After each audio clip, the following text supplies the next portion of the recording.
We farm in the Jackson Creek Plainview area, and we've been farming since about 1973.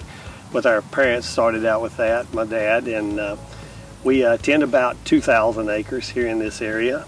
Today we want to talk a little bit about the soil plant health science program that the EQIP has provided us with. We've been fortunate to deal with Brad Denton and Donald Roan in making this transition to a healthier environment for our ecosystem at the planting of 5 different types of species on our land. Today we're in a field that has 105 acres in it, and we have 5 species of tillage radish, cereal rye, wheat, turnips, and crimson clover. And we're hoping to use this soil health as a beneficial means of adding further yields to our crops.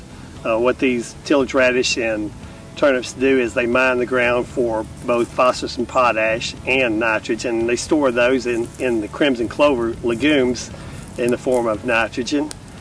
We get benefits from that in that the crimson clover extracts the nitrogen from the atmosphere and stores it. Basically the atmosphere is made up of 80% nitrogen, and that is free nitrogen in the way of fixation in the nodules of the crimson clover.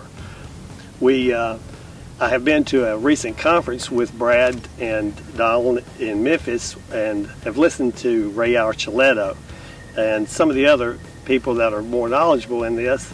We have seen that they have demonstrated the growth of the roots and the mass systems of these tillage radish to extend as far and as deep as 5 feet deep into the soil. And so we're looking for something that will till this soil up and add more porosity to the soil, more infiltration of water, so we can store more water for the summer when we experience our drought months.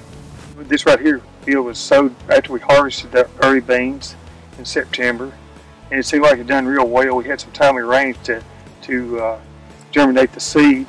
Other ways we've done is on behind the corn. We'd also seeded it with a truck. Our cotton, we've seeded it with aerial seeded it, and our late wheat beans we aerial seeded it also. So it's all worked real well. This right here the yields on these was probably 80 bushel beans, and we had a lot of bean pommies and stuff to deal with, and we was kind of concerned with getting a good stand, but it turned out real well. We're really satisfied with the seeding with the fertilized truck. We have some mare's tail that we have to deal with, resistant mare's tail, and we're hoping that these cover crops will help us on a lot of our weed problems altogether, you know. But we're really happy with the program so far. This is our first year, and it's something that we're going to stick with from here on out. We did 561 acres this year, and we're going to increase that quite a bit next year. We were kind of stepping into it kind of slow, but we're very optimistic about the program. It's something that's really going to be used more in the future, and we're really pleased with it.